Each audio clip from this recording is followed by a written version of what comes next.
We've seen how to limit the number of rows returned using top. Now, we'll learn more advanced filtering and sorting using where and order by. Tables comprise of rows and columns, and you will usually see your query results displayed in a tabular format.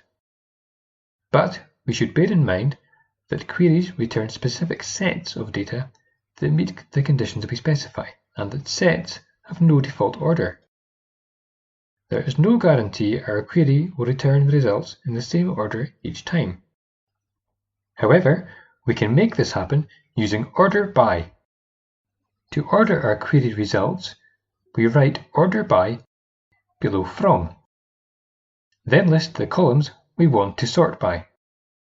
Here, we sort by year intro, then the Avenger ID column. Notice rows 4 to 6 and 9 to 10 have the same values in the year intro column. So the Avenger ID column determines their final row position. We can order by any column, including columns that do not appear in the select part of the query. Here we add DESC after the year intro column in the order by clause. This sorts the results in descending order. We can sort by multiple columns.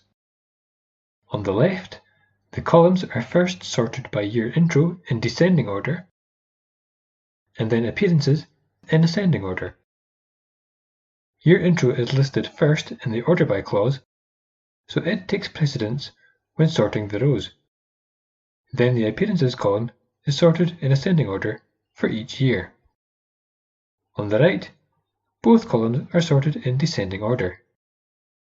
We can also order string or text fields. On the left, we see name alias sorted from A to Z, and from Z to A on the right. You won't usually want to return all the rows in your table. You will have specific information you need to extract. For this, you need to use the where clause, which we place underneath the from section of the query. We used the where clause to ensure we only return rows that meet our desired criteria, as shown in the following examples. We can filter based on numeric values and also strings or dates.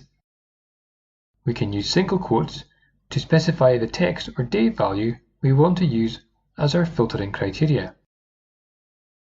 As with order by, we can use a column that is not in the main select statement as part of our where clause.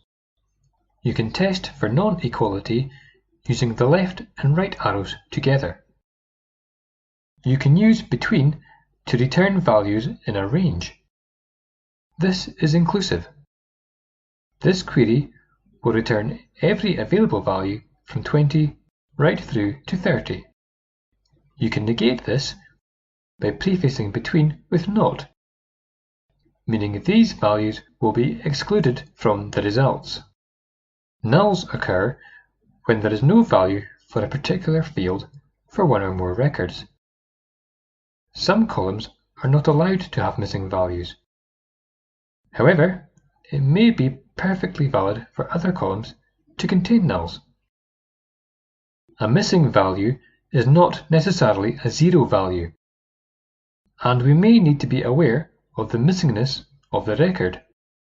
Nulls help highlight gaps in our data. It's very useful to know how to retrieve nulls using isNull, and how to filter them out using isNotNull. Okay, we've covered a lot. Let's go and try this out.